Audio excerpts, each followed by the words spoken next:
Hello, history fans. Today we're going to go over an update, or, well, not really an update, an overview of Chapter 10 of your world history textbook, your Bob Jones world history textbook. And if you're homeschooling, this update might be helpful for future reference. Today's update is brought to you by Steve Originals. Be sure to look up Steve Originals on Instagram and look up Steve-O's acrylic pours here. Happens to be my youngest son. He's very gifted with acrylic pours, and his stuff is there on Instagram on Steve Originals. Now, moving on to the historical update here, the overview of Chapter 10, we have four transitions that are taking place here as we make the move from medieval Europe to Renaissance Europe. Now, what's not happening here is nobody is looking at their watch and saying, oh, you know what? At noon today, we cease being medieval and then we become learned Renaissance men. Not what happens. What does happen in history is these things do occur, but they take time and they occur slowly. And these events that have happened in the past have a lot to do with the standard of living and the economic opportunity that you enjoy now. If we could go back in the past and unplug these events and prevent these transitions from happening, then you and I would simply be born into a particular class. Today, we'd probably still be staying in that particular class. Our knowledge of medicine and science and so on would probably be as limited as it was in the 1300s, and we would not be nearly as well off as we are today. So I say that because I want you to see that this is not something distant and disconnected from you. If these events don't happen, you don't have a decent standard of living.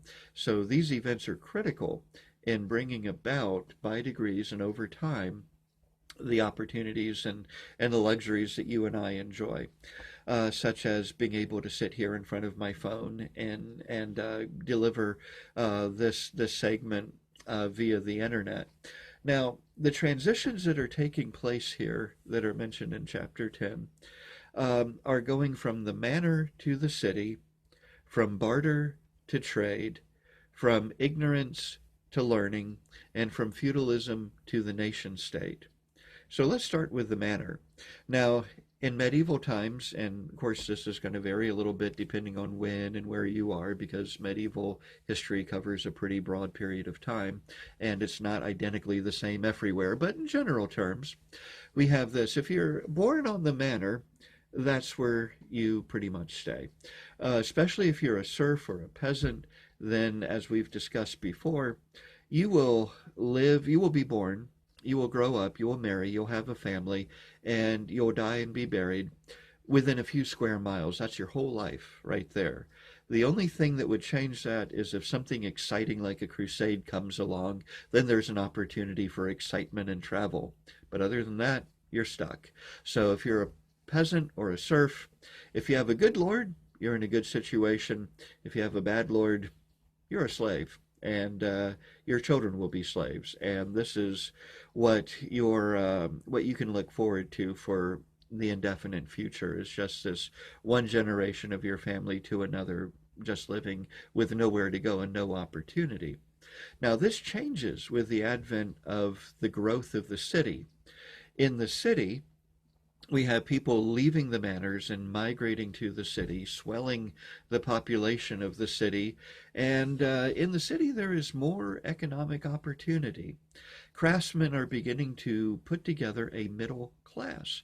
And what this means is that there are rungs being forged or being built on this economic ladder, meaning that now it's possible to go somewhere. It's possible to change your situation for the better. It's possible to move up a little bit in the world. Not as much as we can today, but at least it's better than living on the manor. You have rights if you have the status of free man in the city. You have certain rights that are yours, and certainly a more privileged status than the peasant or the serf does that remains on the manor. And and then there are some economic developments that occur with the market and with the fair. Now, a market and a fair are kind of the same thing, except a market is something that happens on a weekly basis, and merchants are out there and they're selling their stuff, and then people gather to buy things that they need. And then the fair is sometimes it's an annual event. It's huge. It's much more extravagant, much more entertaining, and from writers of the time, the fairs tend to be times of significant immorality. And there is a story that the devil would have to send hundreds of his demons to a church to try to bring some member of the clergy into sin and to cause him to lapse and to become an object of humiliation and disgrace. But the same story goes that it was only necessary to send one demon to a fair because human nature would take its own course, and it took very little effort of a demon to stir up evil and immorality and wickedness going on at these fairs. However, the fairs were big events, well attended, and these were the big events where you could sell even more, you could reach a larger audience. You could also buy more, and you could interact with merchants from more distant cities, more distant countries. And so the fair had a number of economic advantages as well, even though it does have the flip side of the downside of human nature associated with it. Let's move from barter to trade. And as we're going from barter, barter is something you've been doing since first grade. And that was you had a bag of chocolate chip cookies that your mom made, and your friend across the table had a Twinkie, and you had a desire for the Twinkie. Your friend across the table likes your mom's chocolate chip cookies, and you trade goods for goods. No money is exchanged, but you've traded an item for an item, similar to what you see in this picture of barter going on. Now, coins and currency have already existed for over 1,000 years. By the time we get to medieval Europe. But what's happening is, as a particular currency becomes more and more respected, happens to be the Italian florin. It's a coin that is more recognized by more European tradesmen. Then that coin becomes valuable, and now instead of trading a sheep for a goat, you can carry a few florins with you and pay for a goat, and you still get to keep your sheep. And so some markets begin to appear here, or some trade centers begin to appear. And for Northern Europe, Flanders becomes the center where you can buy the best wool, and Flanders begins to dominate a good bit of trade in Northern Europe. Now, Flanders, good luck finding it on the map today, it's not there, but Flanders is basically Belgium, Holland, that region currently of Europe. And so in the south, however, the Italians have a really great strategic location because they dominate the trade routes between east and west. And so a class of bankers begins to emerge in Italy. And this is sort of the first beginnings of modern capitalism, because the bankers can issue letters of credit. And this is a big deal, so stick with me on this. If I happen to live in Venice, and I want to travel to Florence to buy and sell and trade, and then head back home to Venice, I can take large bags of gold with me and take large bags of florins with me, and I am extremely vulnerable to being robbed along the way and deprived of all of my florins, and so I'm broke and perhaps beat up and maybe shot through with a few crossbow bolts, so that's a bad day. The letter of credit gives me a little more protection. So what happens is I have a banker in Venice, I have a banker in Florence. I go to the banker in Venice, and he gives me a letter of credit, a receipt saying, yes, Signor Gleason has this much money in the bank, and this letter of credit means that he has the money and he can withdraw it from the other bank down in Florence. So I take my letter of credit which is only good for me. I'm not overloaded with gold now. And I go down to to Florence, and I present my letter of credit, and they give me gold there that I can use to buy and sell and trade. Now, an interesting thing is bankers realize that they can issue letters of credit for more than they have in the bank.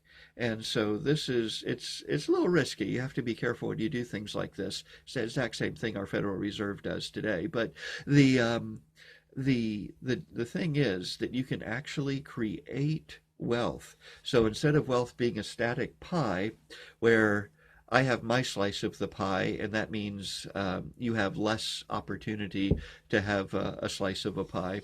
Now, wealth can grow, wealth can multiply, and it's now possible for you and for me to advance economically without someone else having to suffer for it. So this is the beginning of the banking system, just the beginnings of modern day capitalism and the beginnings of a monetary system similar to what we have today. Now, also in this is the advent of the guilds, and so we have trades where you have someone who's been doing this for a long time and he's very good at it, and he takes on an apprentice. And this apprentice, a young man, begins to learn the trade, and when he gets to a certain level, he is called a journeyman.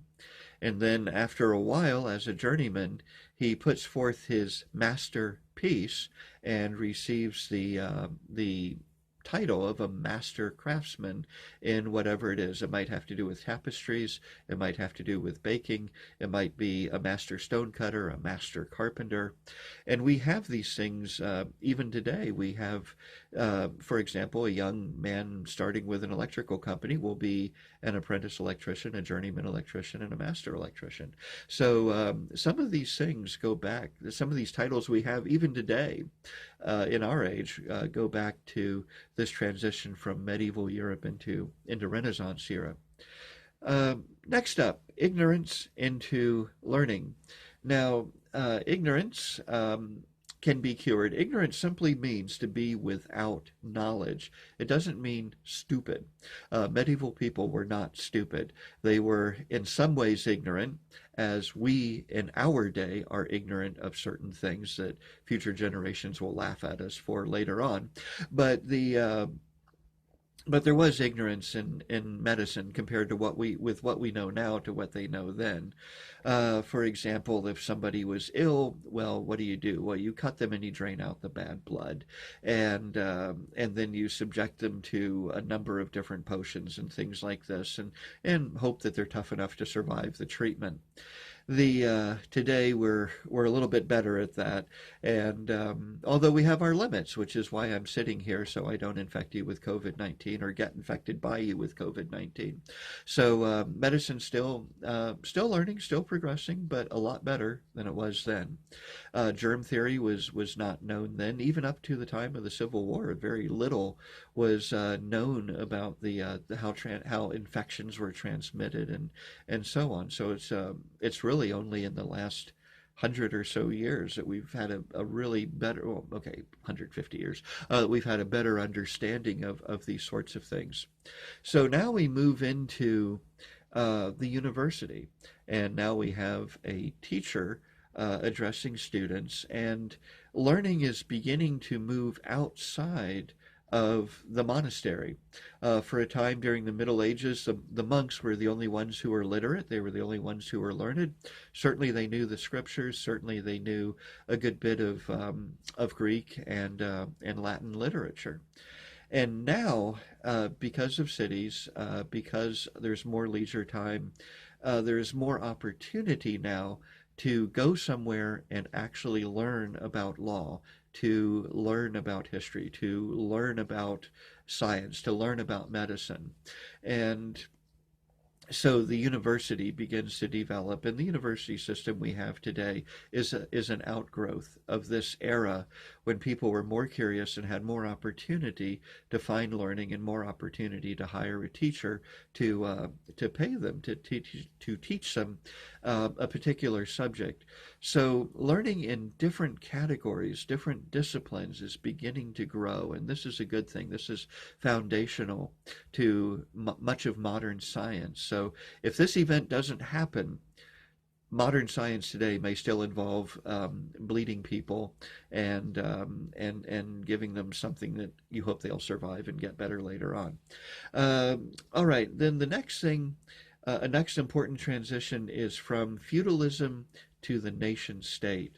So with feudalism, we have the pyramid that shows basically the structure, fairly rigid, fairly unchangeable. Only in exceptional circumstances could you move from one status up into another.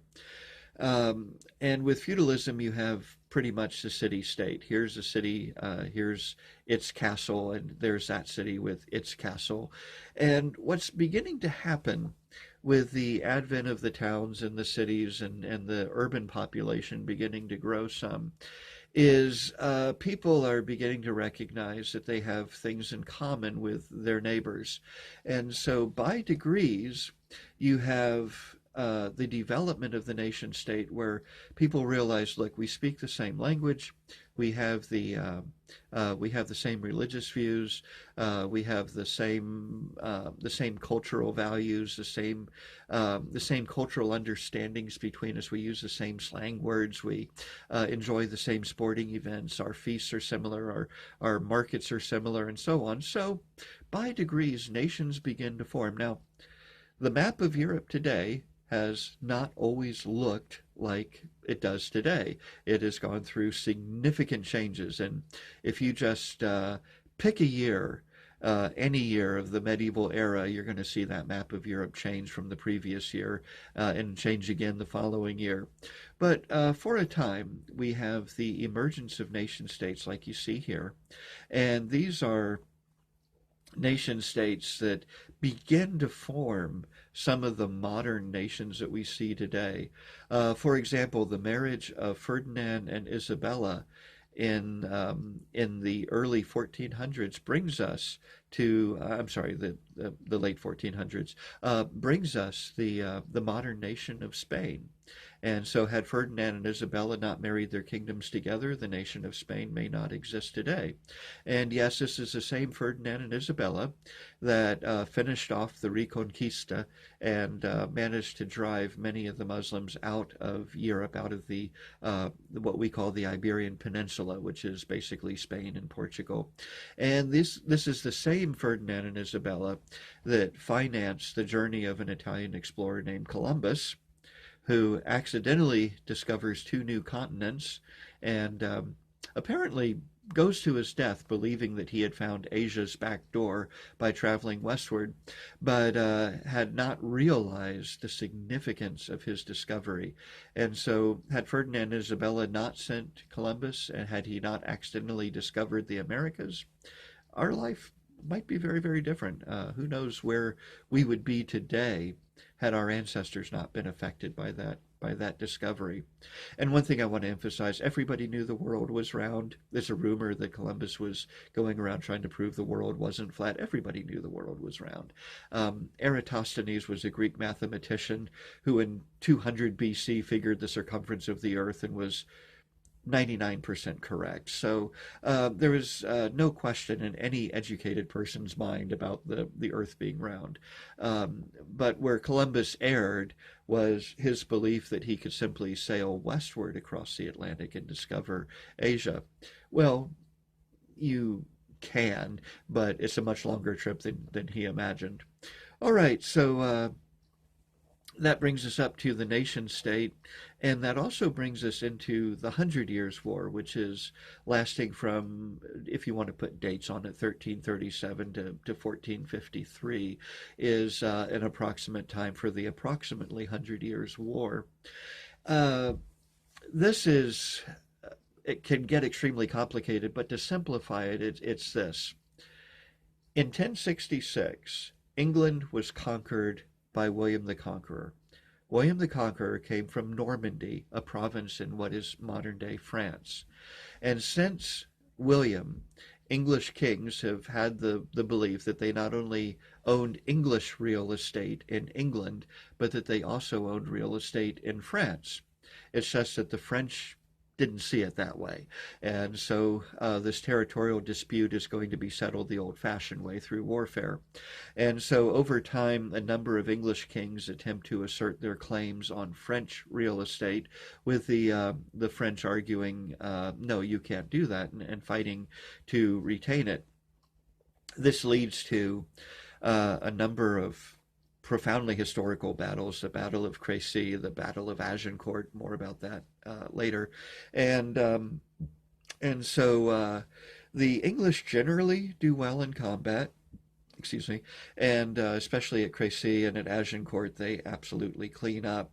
But the 100 Years' War is essentially over when a woman who hears voices believes that God is directing her to rally the French to get rid of the English, and this, of course, is Joan of Arc.